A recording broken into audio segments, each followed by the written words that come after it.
Hey folks! Hey everybody, welcome to another episode of the Old Biker Dude Show, Home Edition, where an old podunk grandpa like me that's supposed to be riding around filming motorcycle content makes recipes in his kitchen right here at home, and I invite you to follow along. My most requested here recently has been good old-fashioned spaghetti sauce and spaghetti, and that's what we're going to do today. We're going to make it from natural scratch. I'm going to actually do meatballs also. So here's an opportunity to follow along on my recipe for homemade spaghetti sauce from scratch. I'm going to actually do the tomatoes and everything right here in this episode, so here we go. Okay, the very first thing we're going to do is I'm going to just sort of blanch these tomatoes to make them easy to peel. And what I do is I cut a little X right here on the bottom like that, and we're going to bring this water to a boil, and then we're going to drop all of our Roma tomatoes in there for just a brief period to soften the skins so they'll peel right off of there real easily. In the meantime, while we're waiting on our water to boil over here in the big pot, in some avocado oil, I'm going to just take a big red bell pepper and a large onion and just kind of saute those right here in my other pan for a minute. Okay, we got our water boiling over here, so we're going to take our Roma tomatoes and just drop those all right down in there. And we're not going to leave them there more than a minute to about a minute and a half. We're just going to let that sit right there in that hot water. And in the meantime, I'm going to take the bowl that I had them in and I'm going to fill it with cold water. And a good way to see that your tomato is getting right for peeling, if you'll look at the end right here, you'll see the X that I made, and you see how easy that skin comes off of there. So you know it's just about ready. But while the tomatoes were sitting in the hot water, I did fill up my bowl right here with cold water. So as soon as I take them out of the hot water, I'm going to set them right here in this ice cold water to shock them so that the skins will be easy to extract from the outside of the tomato. Now my red peppers and onions are sort of stir frying up really good, or almost like fire roasted. I'm going to cook them till they're a little bit, got some burned edges around the outside of the red bell pepper. And something that I do, I know y'all see me cook with a lot, is just to kind of sweeten them a little, I'm going to add this, just maybe a tablespoon or two of sweet cooking seasoning. It's called Mirin. It's a Japanese product. I'm just going to kind of sizzle fry some of that in there and stir them around. Just gives them sort of a sweetness in the background. And now I'm going to swap my pans out. Put my catch pot for my sauce up here, and set these veggies in the back and just leave them on low. Now this video will probably go just a little longer than my normal home episode cooking recipe videos. There's a lot to this. This is one of those recipes where you got to just kind of be willing to pay the dues, you know. There's a lot of stuff to do. I'm going to make the meatballs also, which we're going to get to after I get my sauce simmering. So make sure you watch the whole video. Now I've got the heat for my catch pot here just set on 2 on the electric eye back there. And I'm going to go ahead and pop all my red bell peppers and onion right into the catch pot and just let it sit there, and they'll just keep on getting warm while I'm preparing the rest of my ingredients for the sauce. Now, of course, don't worry about following along and writing down all the ingredients. I've got all that listed for you on the video description page, and it'll all be kind of laid out step-by-step ingredients, the action for each step of the process, etc. But the next thing I'm going to do is I'm going to just chop up my de-skinned tomatoes. I promise you I'm using tomatoes, y'all. But I'm going to cut all these up into sort of small pieces, and then that way we'll start heating them up and making converting them to sauce. And there are my 8 Roma tomatoes sliced up in a measuring cup glass. And it's about 1 3/4, maybe 2 pounds of Roma tomatoes. And I'm just going to add all those right to my catch pot. And we're going to add a nice healthy tablespoon of minced garlic. And then, of course, you can use dried ingredients. Nothing wrong with doing that. But I have the advantage of having my wife's spice garden right out back. So I've went out there and picked some nice fresh whole leaf oregano and some thyme. And I'm going to drop a pretty nice generous little amount of that right into the tomatoes. And I'm going to add about, a tablespoon, maybe north or south of it, into the tomato mixture. And that was olive oil, of course. Now, you'll notice as we're breaking this down, that you'll start to see liquid start to come to the top. But the number one thing is we want to mash out our tomatoes, and that's why I'm using this little Chinese fry dipper or whatever you call it. But basically, I'm just going to mash out my tomatoes like this until my pieces, I still want to have little chunks of tomato, but I want to get my liquid started so that it becomes about half and half. It also starts to incorporate my spices in there as the heat starts to get hotter in the pan, and it'll start to look a little mushy, about like that right there, and that's what we want. And then the next step, just as it comes to a boil, I'm going to add 1 cup of unsalted beef stock. So I'm going to boil that at a slow simmer for about 30 minutes. So we're going to switch our pots, put this back in the back corner back here, let it continue. I'll bring my pan that I used to do my onions and red bell peppers in, add a little bit more avocado oil to it, and let it start heating up. But I'm just going to turn it down to low. I don't want it to get hot too fast, because now I'm going to mix up my meatballs over here in the glass dish, and we'll start on that. Now, to get our meatballs started, first thing we're going to do is crack a couple eggs and pop them here in the glass dish and whisk them up. I always skip things like making y'all watch me whisk the eggs. I'm sure everybody knows how to whisk a couple eggs. Okay, now we're going to throw all our ingredients together to make up our meatballs. Naturally, we have the 2 eggs that are already whisked up. We'll take about a half a cup of grated Parmesan that I just grated off of a fresh block.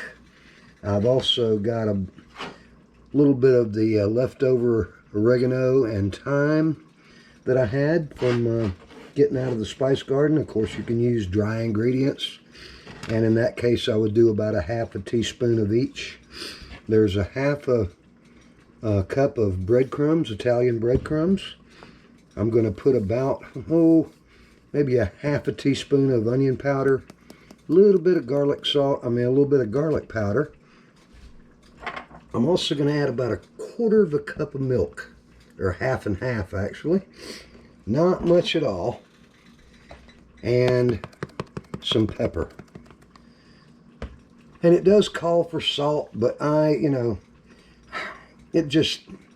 not going to be salting mine up today.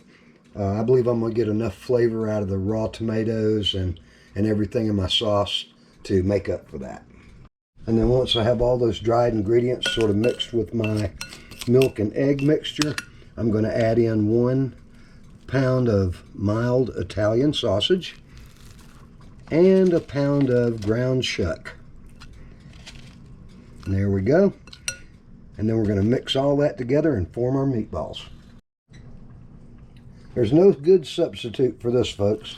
The best way to do this is by hand, and just continue squeezing it through until all the ingredients are as evenly distributed throughout the meat as you can possibly get. And then we're just going to roll up our meatballs after that. Now, I'm pretty much done with rolling up the mass of my meatball material. My tomatoes have been over there for about 15 minutes and the liquid's starting to extract from them. This is a good time to add any other spices to that mixture, to the tomato sauce mixture itself. A little onion powder, some garlic powder.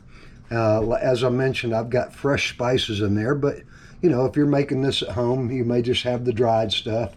Maybe add some parsley, just any way that you like to mix it up, salt, pepper, etc. I'm staying away from the salt in this recipe, but I will pepper it up a little bit. And I'm also one of those that actually likes white pepper.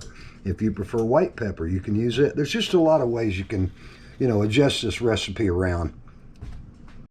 And then I've got a little, baking pan right here. I'm going to line it with some parchment paper and give the parchment paper a little spray of some high heat oil. You know, coconut oil, avocado oil, anything with a nice high smoke point. And I did forget to mention, I am adding about, 4 ounces or so of tomato paste to my tomato sauce mixture over on the stove. Okay, now I'm going to take and roll my meatballs out, which is basically just going to be about 2 ounces for each meatball. Just grab them up, and then I'm going to place them right here for a moment, and you'll see how I'm going to do these. And of course, this works better if you wet your hands before you do it. And that way it also puts a little bit more moisture on the outside of the meatball. I'm going to use 2 methods here. I'm going to fry my meatballs initially like you would a pot roast or something, just to braise the outside of them. And then I'm going to bake them in the oven after that. Okay, I got all my meatballs made up. And what I'm going to do, I've been slowly heating this pan here for the last few minutes. But I'm going to sort of work that avocado oil around. And as soon as it reaches just the right temperature, I'm going to add my meatballs to this pan right here and sear all my sides. Okay, I got my oil just about right. So we're going to start adding our meatballs in. 2 at a time here. And we'll see how it goes from there. So I've moved my meatball operation back to the back left of the stove back there. And brought my catch pot up here so you can see basically how this is all breaking down. It's got a nice liquid form. But now I'm going to start adjusting it for the long haul here a little bit. And I want y'all to see what I'm doing. First, I'm going to add a couple things. A little bit of onion powder. I wait until this point because I don't want that to be sitting in there, cooking while the tomatoes are breaking down. But I added a little garlic powder also. I'm going to add a little bit more pepper. And as you know, I already have my Italian spices and things in there from the very beginning. But as I'm simmering here, I'm just going to continue to mash this down a little bit with my little Chinese spatula, I guess you'd call it. And as you can see, it's starting to create a nice sauce there on the top. How that's, see that moving around right there? That looks really, really good. Now I'm going to add just a little bit of chili powder across the top. It will probably equate to maybe a half a teaspoon or a little better. And a lot of that is to color my sauce. And I'm also going to add a little bit of paprika. Not very much at all, just sort of color the base of my sauce so it'll be pretty. Now, as my meatballs are cooking back there, I continually work my sauce right here. As it's starting to thicken up, it's looking really, really good.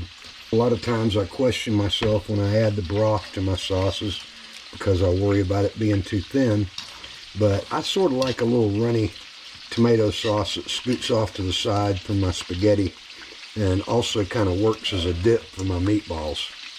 Now, I don't want my meatballs to cook all the way through, so I'm going to take these and move them on to my my pan that's got the parchment paper.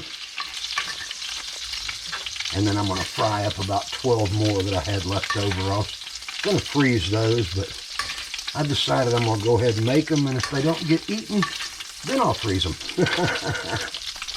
And now we've got our other 11 meatballs in there. We're going to braise the sides of them also. And we'll add them to our pan and stick them in the oven. I'm preheating my oven to 350 degrees. Well, I got to tell you folks, this kitchen's smelling pretty good right now. That sauce is bubbling up down there, and meatballs are back there. I've just about got the second batch ready to place on my baking pan and get them in the oven. Okay, my meatballs are all laid out on the pan and off into my preheated 350 degree oven for about 25 minutes or so. My sauce is all but ready, but all I'm going to do with it is turn it down as low as it'll possibly go, where I just get that sort of bloop bloop simmer. Now I realize y'all probably don't have a jar of fresh tomatoes laying around like this right here, but my wife grows these brandy wines that we've got, and I happen to have a vintage jar from 2021, and I'm going to add that right into my sauce to give my sauce some chunks of tomatoes that I'm not going to stir around a whole bunch because I don't want to break them down. Okay, I've got about a few minutes here to wait on my noodles to cook, and I'm going to go ahead and transfer my meatballs on into my sauce. Our meatballs look like they're done. Oh yeah, they look really good. And all I'm going to do is just put them right up here on the edge, and they can all do a swan dive right into the sauce. And once I've transferred my meatballs into my sauce, I try not to stir it too much because I don't want to disturb the meatballs. I just want them to kind of sit in there and soak up some of that sauce on the top. They look really good, but of course the family will be the judge of it. I can sit in here and say they'll be good all I want, but if they don't like it, they'll let me know. And you'll notice that I keep a nice slow boil here, what I call bloop bloop mode. And I'll let them sit just like that until my noodles are done. Well folks, after taking a little poll with everybody in the house, we decided to do rotini instead of linguine. But other than that, that's my recipe for homemade spaghetti sauce with meatballs. And as you can see, it's just putting the finishing touches on some simmer there, and we're about to spread this out on the table. Folks, that's going to do it for another episode of the Old Biker Dude Show Home Edition, where we make recipes here at home and put them out there for you on the video description page, let you watch a video to go along with it. I sure appreciate you watching the video today, folks. If you would, please like and subscribe. Hit that notification button so you'll know when my videos are coming out. And please take time to comment. That's how I'm finding out about all these recipes that y'all want to see. So, you know, leave comments, send me an email. I answer every single comment and every single email I get. Again, thanks, y'all. See you in the next video.